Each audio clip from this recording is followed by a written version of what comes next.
So, we're diving into one of the world's most profound spiritual texts. And you know what's wild? It doesn't start with a prayer or a peaceful chant. Nope, it starts with a full-blown panic attack on a battlefield. This is the moment right before a single conversation is about to completely change our understanding of life, duty, and purpose. And this quote, this says it all. This is way more than just pre-battle jitters.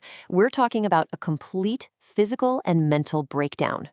The man speaking is Arjuna, a legendary warrior, and his famous bow, the Gandiva, is literally slipping from his grasp. He can barely stand up. This is a hero at his breaking point. And that's the big question of this entire first chapter, isn't it? I mean, how did this happen? This guy is no coward. This is Arjuna, a peerless archer who has taken on entire armies by himself and won. So to really get how he got to this point, we've got to zoom out and look at the battlefield itself and see what's really at stake. Okay, so Section 1, the stage is set. You have to understand the tension on this battlefield, Kurukshetra. It's been simmering for years. We've got two huge armies lined up, ready to go for a war that absolutely everyone knows is unavoidable. Now, even the name of the battlefield is a huge deal. This isn't just some random patch of dirt. It's Kurukshetra, but it's also called a Dharmakshetra, a field of righteousness. Calling it a holy place right from the get-go just cranks the moral stakes up to 11. It tells you that what's about to unfold isn't just a fight for a kingdom, it's a battle over the very definition of right and wrong. So, who is actually fighting? Well, on one side, you have the Pandavas. They're the good guys, the 5 brothers who are the rightful heirs to the throne. And on the other side, they're 100 cousins, the Kauravas, led by the incredibly greedy Duryodhana, who basically stole the kingdom. It's the ultimate family feud, a civil war tearing a dynasty apart. So right at this peak moment of tension, Arjuna, feeling pretty heroic, makes what seems like a simple request. He wants a better look. He turns to his charioteer, who just so happens to be Lord Krishna, and says, "Hey, drive me out into the middle, between the two armies. I want to see who's shown up to fight." He's just trying to size up the competition, totally unaware that this one move is about to be his undoing. Which brings us to Section 2, a hero's moral crisis. Because that simple request to see the enemy, well, it backfires spectacularly. What Arjuna sees from that spot in the middle of the field isn't what he expected, and it triggers this absolutely devastating internal collapse. In a flash, the whole abstract idea of the enemy just evaporates. It's gone. And what's left are the faces of the people he loves and respects the most in the entire world. There's his grandsire Bhishma, the man who basically raised him. There's his teacher Drona, the one who taught him everything he knows about archery. These aren't monsters. They're his family. You know, this really gets at something we've all felt.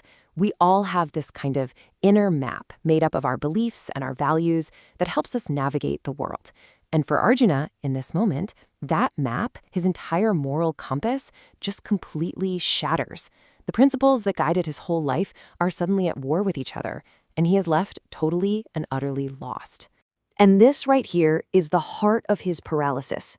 It's a massive conflict of duties, or dharma. As a warrior, his duty, his kshatriya dharma, is to fight injustice, period.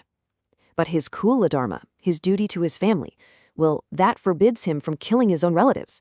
So you have these two sacred, non-negotiable duties that are now in a head-on collision, and he's standing right in the wreckage.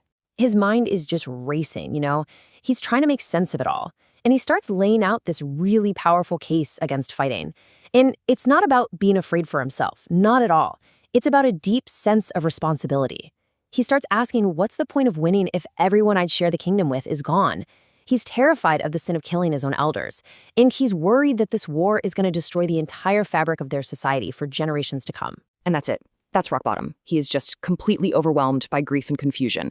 He literally throws down his bow and arrows, the very symbol of his identity, of his duty, and he sinks down into his chariot. He's done. He's not surrendering to the enemy, he's surrendering to his own despair. So, let's move to Section 3. Grief becomes a gateway. Now, here's where things get really, really interesting. Because this moment of total breakdown, it's framed as something way more than just a weakness. In the logic of the Gita, this collapse is actually a profound and absolutely necessary turning point. In fact, this first chapter is actually named for this very idea.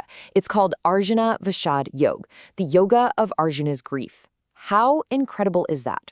The whole idea is that his overwhelming sorrow isn't just suffering.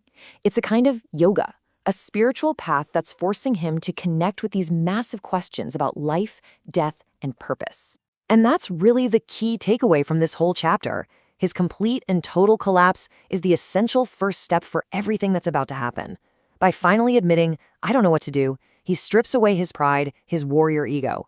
He becomes an empty cup, a perfect, sincere student, creating the space for the timeless wisdom he's about to receive from Krishna. And this right here is why Chapter 1 still hits so hard thousands of years later.